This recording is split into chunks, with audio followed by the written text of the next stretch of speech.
Assalamualaikum warahmatullahi wabarakatuh. Selamat datang teman-teman di channel Dunia Ikan. Ya, seperti biasa, untuk teman-teman yang lagi nonton dan belum subscribe, silahkan subscribe, atau juga bisa like, juga bisa komen-komen di kolom komentar teman-teman, atau teman-teman juga bisa nonton video-video admin yang lain seputar dunia ikan, karena ada macam-macam ikan di channel admin.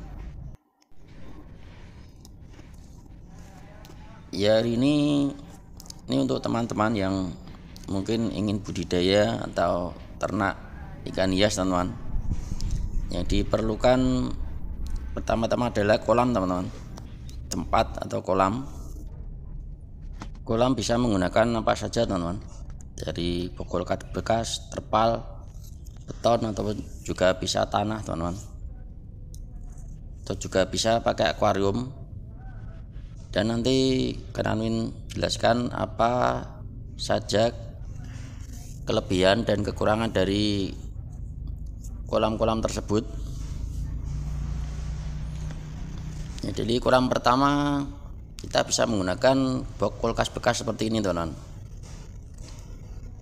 Ini kelebihannya mudah mengontrol air, mudah membersihkan, bisa di lahan sempit, dan juga mudah untuk dipindah-pindah teman-teman. Selain itu juga biayanya murah, tapi kekurangannya ikannya untuk besar juga tidak terlalu cepat seperti kalau kita budidaya di kolam tanah teman-teman. Dan itu juga kurangnya air akan cepat kotor, dan pakan alami jarang teman-teman kalau kita menggunakan bokol kas bekas seperti ini teman-teman. Dan untuk kolam kedua kita bisa menggunakan kolam beton teman-teman.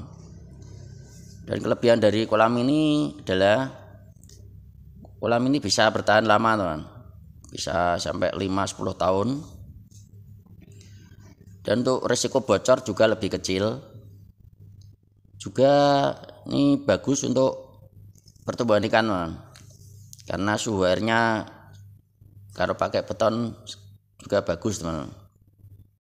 Untuk kelebihan lainnya, kita juga bisa lebih mudah untuk mengontrol air.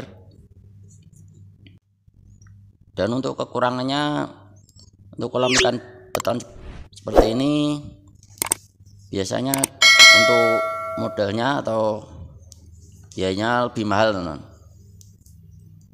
Dan juga agak rumit, karena kalau kita menggunakan seperti ini biasanya kita harus menunggu 1-2 minggu untuk menghilangkan bau dari semennya. Dan juga kalau kolam bocor akan memerlukan biaya juga waktu teman untuk menambal. Dan juga kekurangan lainnya, untuk pakan alami akan sangat sedikit, tidak seperti kolam tanah. Dan untuk kolam selanjutnya kita bisa menggunakan akuarium. Kelebihan dari kolam akuarium bisa ditempatkan di mana saja. Jadi di tempat sempit atau di pojok juga bisa, di pojokan. Juga bisa untuk hiasan di rumah teman-teman. Selain itu juga kalau kita menggunakan akuarium untuk perawatan ikan akan lebih mudah. Tapi kekurangannya biasanya mudah bocor dan juga rawan pecah teman-teman. Dan juga kita akan menggunakan alat-alat lain seperti aerator, filter, jadi untuk biaya akan lebih nambah. Itu kekurangannya teman-teman. Dan untuk kolam selanjutnya kita bisa menggunakan terpal teman-teman. Untuk kelebihan terpal, selain harganya lebih murah, juga mudah untuk bongkar ataupun pasang teman-teman. Juga mudah untuk dibersihkan. Biasanya rendah dari serangan hama ataupun penyakit teman-teman. Dan kelebihan lainnya, suhu kolam kan cenderung stabil,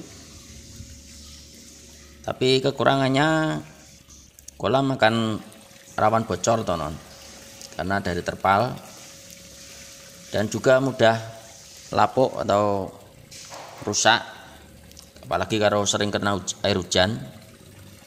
Dan juga biasanya untuk kolam seperti ini kurang awet tonon, paling biasanya sekitar kurang lebih 2 tahunan. Dan juga untuk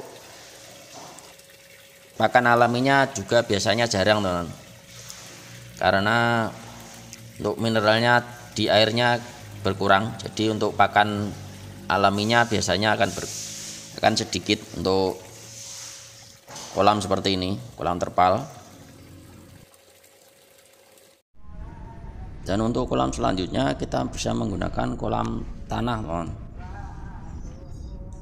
Untuk kelebihan dari kolam tanah, untuk biayanya lebih murah teman, dan juga untuk suhu kolam akan relatif stabil dan bagus, karena seperti habitat aslinya. Dan juga untuk pakan alaminya akan lebih banyak dan bisa untuk menghemat biaya pakan teman. Dan untuk ikan yang berasal dari kolam tanah biasanya akan lebih cepat beradaptasi dengan lingkungannya yang baru teman. Itulah dari kelebihan kolam tanah. Tapi untuk kekurangannya, kita akan memerlukan air yang banyak dan juga memerlukan tenaga atau biaya ekstra yang cukup banyak juga teman-teman untuk pembuatan kolam, apalagi kalau kolamnya besar teman, juga akan memerlukan biaya dan tenaga lebih besar. Dan untuk kekurangan lainnya, ikan akan lebih rentan terkena penyakit teman, apalagi jika dasar kolam ikannya tidak diolah dengan baik, maka akan lebih mudah kena penyakit. Dan juga predator teman, biasanya apalagi kalau kolam seperti ini yang banyak predatornya, predator ikan juga bisa predator dari luar teman, terutama burung juga bisa, ular. Ya sekian dulu teman-teman untuk video kali ini. Ini hanya untuk rekomendasi teman-teman yang ingin budidaya atau ternak ikan hias teman-teman. Dan untuk terutama untuk persiapan kolamnya, kolam apa aja terserah teman-teman, yang mungkin bisa menggunakan apa aja dan tadi sudah admin terangkan untuk kekurangan dan kelebihannya dari masing-masing kolam. Ya sekian dulu teman-teman untuk video kali ini. Dan seperti biasa untuk teman-teman yang belum subscribe, silahkan subscribe, atau juga bisa like, juga bisa komen-komen di kolom komentar, atau juga bisa di share ke media sosial teman-teman semua, atau juga bisa teman-teman nonton video-video admin yang lain seputar dunia ikan, karena admin budidaya macam-macam ikan, terutama ikan hias teman-teman. Terima kasih.